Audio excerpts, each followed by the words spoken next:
پہلا MCQ ہے، جس جملے میں مسند علیہ اسم اور مسند فعل ہو ایسے جملے کو کیا کہا جاتا ہے؟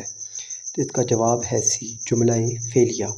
اور جملہ اسمیہ میں مسند علیہ اور مسند دونوں اسم ہوتے ہیں، اور جملہ انشائیہ وہ جملے ہوتے ہیں جس میں آپ کسی کو سچا یا جھوٹا نہیں کہہ سکتے، یعنی اور آسان الفاظ میں جملہ انشائیہ سے مراد وہ جملے ہیں جن میں سوال، جواب، تمنا اور آرزو کی بات کی جائے۔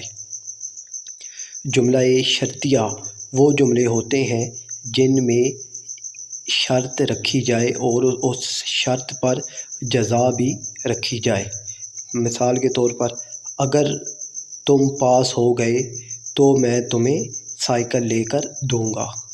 تو اس طرح کے جملہ شرطیہ ہوتے ہیں۔ دوسرا MCQ ہے، ہیرا ذہین ہے، اس جملے میں ہیرا قواعد کی روح سے کیا ہے؟ تو اس کا جواب ہے ڈی، مبتدا۔ ہیرا قواعد کی روح سے مبتدا ہے۔ اور اچھا، یہ جملہ اسمیہ ہے تو یہاں پر ہیرا جو ہے وہ مبتدا ہوگی، ذہین خبر ہوگا اور ہے فعل ناقص ہوگا۔ یہ جملہ اسمیہ کے اجزاء ہے۔ اور فاعل یہ جملہ فعلیہ کا اجزاء ہے، اس سے مراد ہوتا ہے کام کرنے والا۔ اور فعل یہ بھی جملہ اسمیہ کا اجزاء ہے، اس کا مطلب ہوتا ہے کام۔ اور مسند جملہ اسمیہ میں مسند اسم ہوتا ہے اور جملہ فعلیہ میں مسند فعل ہوتا ہے، یعنی مسند سے مراد بھی کام ہوتا ہے۔ تیسرا، میرا بھائی کس قسم کا مرکب ہے؟ تو اس کا جواب ہے اے، مرکب ناقص۔ کیوں؟ میرا بھائی، اس سے سننے والے کو پورا فائدہ حاصل نہیں ہو رہا۔ مرکب تام وہ مرکب ہوتا ہے جس سے سننے والے کو پوری بات سمجھ آ جائے، جیسے میرا بھائی احمد ہے، تو یہاں پر یہ آپ کو پوری بات سمجھ آ رہی ہے۔ مرکب توصیفی وہ مرکب ہوتا ہے مرکب توصیفی وہ مرکب ہے جو صفت اور موصوف دونوں سے مل کر بنتا ہے۔ یعنی کہ اگر میں آپ کو مثال دوں تو سرخ گلاب، اب سرخ صفت ہے اور گلاب تو موصوف ہے، یعنی صفت خوبی ہوتی ہے اور موصوف جس کی خوبی بیان کی جائے۔ مرکب عطفی وہ مرکب ہوتے ہیں جو معطوف علیہ اور معطوف سے مل کر بنتے ہیں۔ تو فورتھ ہے، لفظ بیت ایک ذو معنی لفظ ہے، صحیح معنی کا انتخاب کیجیے۔ تو بیت گھر کو بھی کہتے ہیں اور شعر کو بھی کہتے ہیں، آپشن بی اس کا کریکٹ جواب ہے۔ پانچواں ہے ہمارے پاس، وہ لفظ جو مجازی معنوں میں استعمال ہوا اسے قواعد کی روح سے کیا کہیں گے؟ تو وہ لفظ جو مجازی معنوں میں استعمال ہو اسے استعارہ کہتے ہیں، اور جو حقیقی معنی میں استعمال ہو اسے تشبیہ کہتے ہیں۔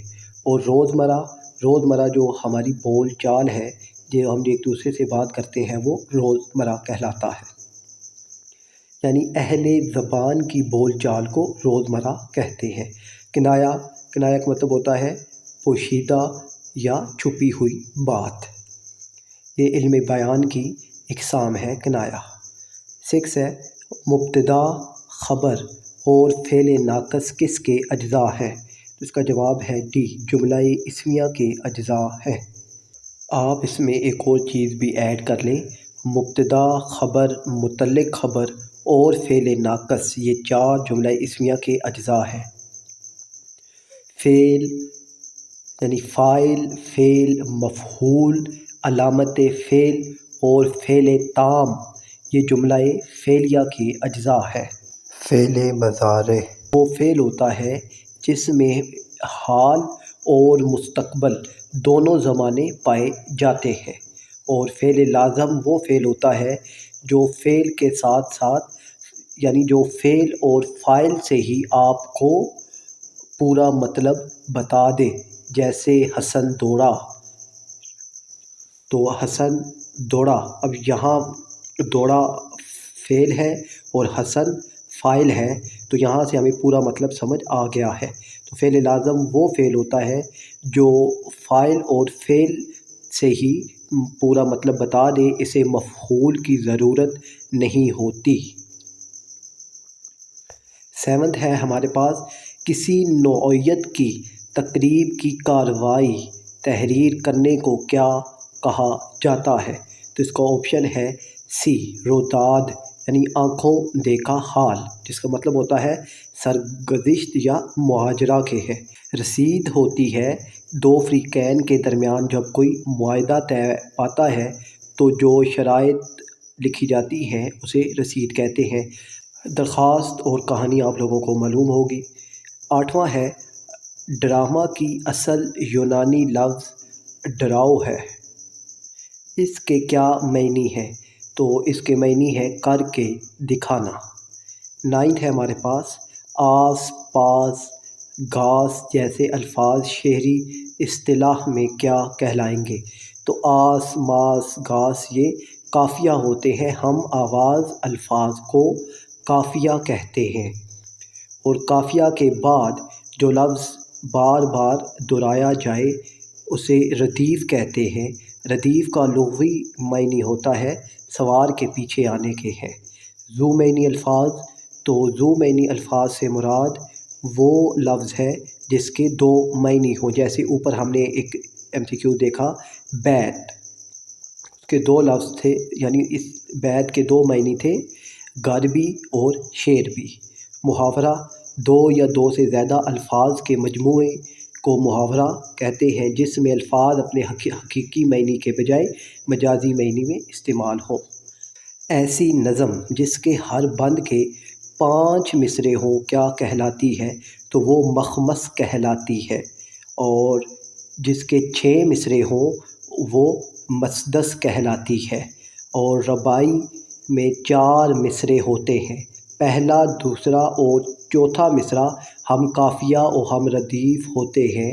اور اس کے بعد ہے جی آپشن اے میں ہمارے پاس ہے مثنوی۔ مثنوی کا مطلب ہوتا ہے دو دو کے ہیں، تو ایک طویل واقعے میں جو نظم لکھی جاتی ہے اسے مثنوی کہتے ہیں۔ تو مثنوی کا ہر شعر کا قافیہ اگلے شعر سے مختلف ہوتا ہے۔ قطع کے کم سے کم 4 مصرعے ہوتے ہیں، اور زیادہ سے زیادہ آپ جتنے بھی لکھ سکیں۔ 11واں ہے ہمارے پاس، ایسی نظم جس کے ہر بند میں ٹیپ کا مصرع یا شعر بار بار دہرایا جاتا ہو کیا کہلاتی ہے؟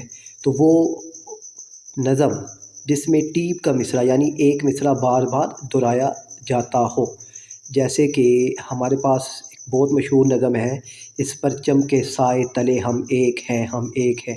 اب یہ نظم اگر آپ دیکھیں تو ہر بند کے بعد یہ مصرع بار بار دہرایا جاتا ہے، اسے ٹیپ یا ٹیپ کا مصرع جو آپ پڑھنا چاہیں کہتے ہیں، اور جس نظم میں یہ ہو اسے ترجیح بند کہتے ہیں، اور جس نظم میں ٹیپ کا مصرع نہ ہو اسے ترکیب بند کہتے ہیں۔ مخمس جس کے 5 مصرعے ہوں اور مسدس جس کے 6 مصرعے ہوں۔ 12واں ہے، ایک روشن دماغ تھا نہ رہا شہر میں، ایک چراغ تھا نہ رہا، اس شعر میں علم بیان کی کون سی قسم استعمال ہوئی ہے؟ تو اس شعر میں علم بیان کی قسم استعارہ استعمال ہوئی ہے۔ استعارہ کا لغوی معنی ہوتا ہے ادھار لینا، اور استعارہ کے ہمارے پاس 3 اجزاء ہوتے ہیں، مستعار لے، مستعار منہ اور وجہ جامع۔ تشبیہ ہوتا ہے کہ کسی خوبی، خامی یا نقص کی وجہ سے کسی دوسری چیز کی مانند قرار دینا۔ تو تشبیہ کے 5 ارکان ہمارے پاس ہوتے ہیں، مشبہ، مشبہ بہ، وجہ شبہ، حرف تشبیہ اور غرض تشبیہ۔ مجاز مرسل، اچھا یہاں پر یہ بہت اہم MCQز ہے، ذرا دھیان سے سنیے گا۔ استعارہ لفظ اپنے حقیقی اور مجازی معنی میں اس طرح استعمال ہو کہ اس کے حقیقی اور مجازی معنی میں تشبیہ کا تعلق ہو تو استعارہ ہے، اور حقیقی اور مجازی معنی میں تشبیہ کا تعلق نہ ہو بلکہ کوئی اور تعلق ہو تو وہ مجاز مرسل کہلاتا ہے۔ میں مجاز مرسل کی اقسام جو ہے وہ کیا ہے؟ جز کہہ کر کل مراد لینا، کل کہہ کر جز مراد لینا، سبب کہہ کر مسبب مراد لینا، مسبب کہہ کر سبب مراد لینا، ظرف کہہ کر مظروف اور مظروف کہہ کر ظرف مراد لینا۔ تو یہ انتہائی اہم MCQs ہیں، ان کو بھی آپ نے سمجھنا ہے۔ کنایا، کنایا وہی پوشیدہ بات، چھپی ہوئی بات جس میں دہرائی جاتی ہے، جیسے کہ اس کو کالے نے کاٹا، یا میاں کچھ تو خیال کرو بالوں میں چاندنی اتر آئی ہے۔ اب بالوں میں چاندنی اتر آئی ہے کا کیا مطلب ہے؟ کہ بال سفید ہو گئے ہیں۔ 13واں ہے سوکھے ہوئے پتوں کو دیکھ کر ڈیش منہ کو آتا ہے۔ روزمرہ و محاورہ کے اصولوں کو مد نظر رکھتے ہوئے درست لفظ کا انتخاب کر کے جملہ مکمل کیجیے۔ تو سوکھے ہوئے پتوں کو دیکھ کر کلیجہ منہ کو آتا ہے، سی آپشن اس کا کریکٹ ہے۔ 14 ہے ہمارے پاس کسی لفظ کے معنی مخفی اشارے یا خفیہ بات کے ہیں، تو ابھی میں نے آپ کو بتایا ہے، وہ آپشن ڈی ہے، کنایا۔ 15واں ہے علی اچھا لڑکا ہے۔ اس جملے میں ہے قواعد کی روح سے کیا ہے؟ تو ہے فعل ناقص ہے۔ اچھا، یہ جملہ اسمیہ ہے، اس میں خبر دی جا رہی ہے کہ علی اچھا لڑکا ہے، تو یہ فعل ناقص ہے۔ جملہ اسمیہ میں جو فعل استعمال ہوتا ہے وہ فعل ناقص ہوتا ہے، اور جملہ فعلیہ میں جو فعل استعمال ہوتا ہے وہ فعل تام ہوتا ہے۔ اور فعل لازم ابھی میں نے آپ کو بتایا تھا، جو فعل اور فاعل سے ہی پورا مطلب دے دے، اور فعل متعدی جو فعل اور فاعل کے ساتھ ساتھ مفعول کو بھی چاہے، مفعول یعنی جس پر کام کیا جا رہا ہو اس کی بھی ضرورت ہو، تو وہ فعل متعدی کہلاتا ہے۔